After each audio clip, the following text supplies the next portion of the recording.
اور کمپلیٹ ہونے والا ہے، تو اس حوالے سے جو ہے نیکسٹ ویک انتہائی اہم بھی ہے۔ انہوں نے کہا کہ آنے والے ویک میں انتہائی اہم بریک تھرو بھی ہوگا اور اچھی خبریں آئیں گی۔ اور علیمہ خان صاحبہ جو کہ گزشتہ روز ہی دعویٰ کر رہی تھی، بیرسٹر گوہر کو حکومت کی جانب سے بھیجا گیا تھا عمران خان صاحب کو ملاقات کرنے کے لیے، اس وقت جو ہے حکومت گھبرا گئی تھی، کیونکہ جب سنگجانی میں ایک جگہ دینے کا اعلان کیا گیا تھا، سنگجانی میں جگہ دینے کا مطلب یہ تھا کہ ایک ڈیل دی گئی تھی حکومت کی جانب سے، اگر سنگجانی میں بیٹھ جائیں عمران خان کو ہم رہا کر دیں گے۔ بڑا دعویٰ ہے علیمہ خان صاحبہ کی جانب سے کہ انہوں نے کہا اگر ہم سنگجانی میں بیٹھ جاتے تو عمران خان کی رہائی پاسبل ہو سکتی تھی، لیکن دار ڈی جوک ہم نے ہدف بنایا تھا تو اس تک پہنچے اور تھوڑے سے جو معاملات تھے وہ ہوئے۔ لیکن سب سے انٹرسٹنگ چیز ناظرین جو کہ شاد خاقان عباسی صاحب پاکستان کے جو ہیں سابق پرائم منسٹر بھی ہیں اور عام جو ہے آدمی پارٹی کے جو ہے سربراہ بھی ہیں، مفتاح اسماعیل کے ساتھ مل کے انہوں نے آج پریس کانفرنس کی اور انہوں نے کہا کہ سانحہ 26 نومبر جو کہ سانحہ ڈی چوک بھی کہلاتے ہیں، اس میں حکومت کو جو ہے مبینہ طور پہ اگر گولی چلی ہے تو اس کے اوپر معافی مانگنا ہوگی۔ انہیں کسی طور پہ بھی دو طرفہ جو ہے ایک تصادم وہ اس ملک جو ہے اس کا متحمل نہیں ہو سکتا، اور تمام تر جو باتیں اس کے اوپر جو ہے وہ کبھی بھی ڈکی چھپی نہیں رہ سکتی۔ گولی چلی ہے تو یقیناً اس کے اوپر حکومت کو معافی مانگنی ہوگی۔ تو یہ اب باتیں یہاں تک پہنچ چکی ہیں کہ کہیں نہ کہیں سے یہ آواز جو ہے اب جس طرح جوڈیشل کمیشن بنانے کے والے سے باتیں کی جا رہی ہیں، کیونکہ دو مطالبات ہیں خان صاحب کی طرف سے بھی کہ ایک تو سانحہ 9 مئی اور سانحہ 26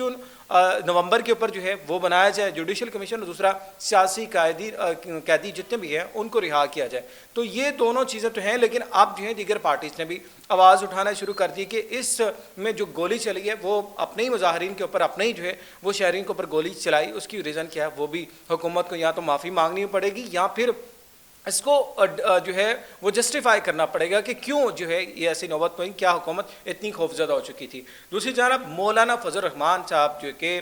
گزشتہ چند دنوں سے خبروں میں بھی ہیں اور ہمیشہ وہ اس کا فن بھی جانتے ہیں، انہوں نے ایک نیا محاذ کھول دیا۔ محاذ آپ سب کو پتہ ہے کہ صدر پاکستان کے پاس ایک سمری موجود تھی جس کے اوپر جو ہے دستخط کرنے تھے صدر پاکستان، اور یہ مدارس میں رجسٹریشن کے حوالے سے بل تھا، لیکن گزشتہ روز ہی صدر پاکستان نے جو ہے یہ سمری اعتراض لگا کر واپس بھیج دی۔ اور اب مولانا نے آج جو ہے پشاور میں ایک تقریب میں خطاب کرتے ہوئے کہا کہ ان کو نہ اسٹیبلشمنٹ کے اوپر اور نہ ہی بیوروکریسی کے اوپر کوئی اعتماد ہے۔ یہ لوگ کبھی بھی جو ہیں وہ میٹھی میٹھی باتیں تو کرتے ہیں لیکن کبھی بھی کام نہیں کرتے۔ انہوں نے کہا ہمارے صبر کو جو ہے اس کا ناجائز فائدہ اٹھایا جا رہا ہے اور ہمارے تحمل کے اوپر جو ہے وہ بات کی جا رہی ہے، تو اب ہم جو ہے وہ رکیں گے نہیں۔ اگر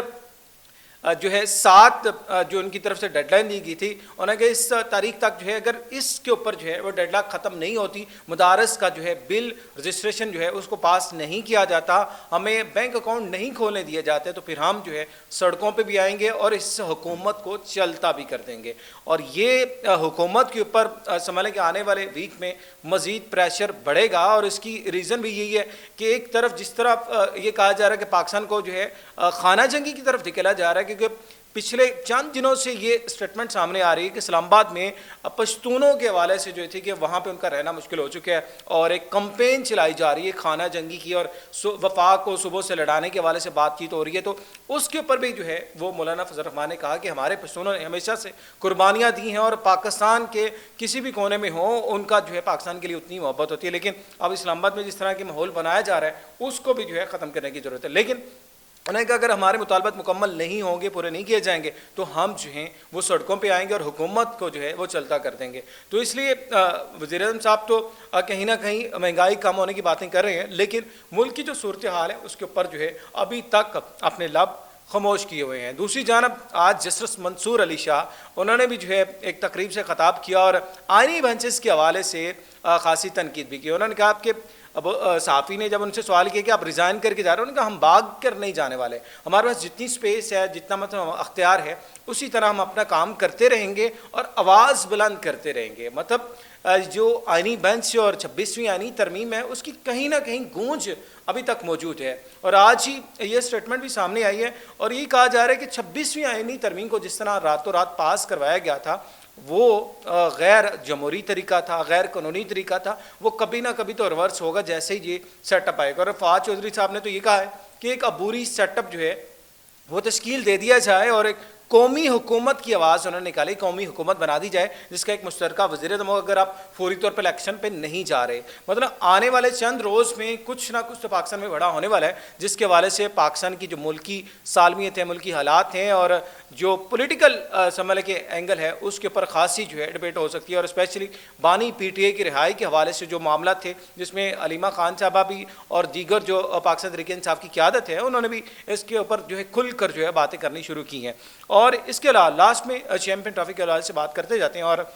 محسن نقوی صاحب چیئرمین پاکستان کرکٹ بورڈ آج قذافی اسٹیڈیم کا دورہ بھی کیا, اور انہوں نے ساتھ ہی ساتھ آج جو آئی سی سی کی ایک میٹنگ ہونی تھی اس کے اوپر بھی بات کی کہ ایک تو وہ ملتوی ہوئی اور ابھی تک جو ہے چیمپئن ٹرافی کے درمیان کوئی بھی پیش رفت نہیں ہوئی. ڈیڈ لاک برقرار ہے پاکستان انڈیا کا, اور انڈیا جو کہ ہائیبرڈ ماڈل کے اوپر جو ہے اس چیمپئن ٹرافی کو لے کے جانا چاہتا ہے, لیکن جو پاکستانی شرائط ہیں اس کے اوپر بھی ابھی تک جو ہے کوئی بھی فائنل رزلٹ نہیں ہوا. امید ہے کہ آنے والے چند دنوں تک جو ہے اس حوالے سے پیش رفت ہو جائے گی, کیونکہ آلریڈی یہ شیڈول بھی لیٹ ہو چکے ہیں اور چیمپئن ٹرافی کے حوالے سے جو اقدامات تھے وہ بھی خاصے ڈسٹرب ہیں, اس میں چاہے اسپانسر ہوں, چاہے براڈ کاسٹر ہوں, یا دیگر جتنے بھی معاملات ہیں اس حوالے سے. تو آج قذافی اسٹیڈیم میں انہوں نے دورہ بھی کیا اور قذافی اسٹیڈیم میں جو ترقیاتی کام ہیں ان کا بھی جائزہ لیا, اور انہوں نے چیمپئن ٹرافی کے حوالے سے کہا کہ اچھی خبریں آپ کو ملیں گی اور کچھ بڑھ کے ملنے والا ہے. تو دیکھتے ہیں کیا کچھ بڑھ کے ملتا ہے, اور آنے والے دنوں میں کیا اپڈیٹس آتی ہیں وہ بھی آپ کے ساتھ شیئر کرتے رہیں.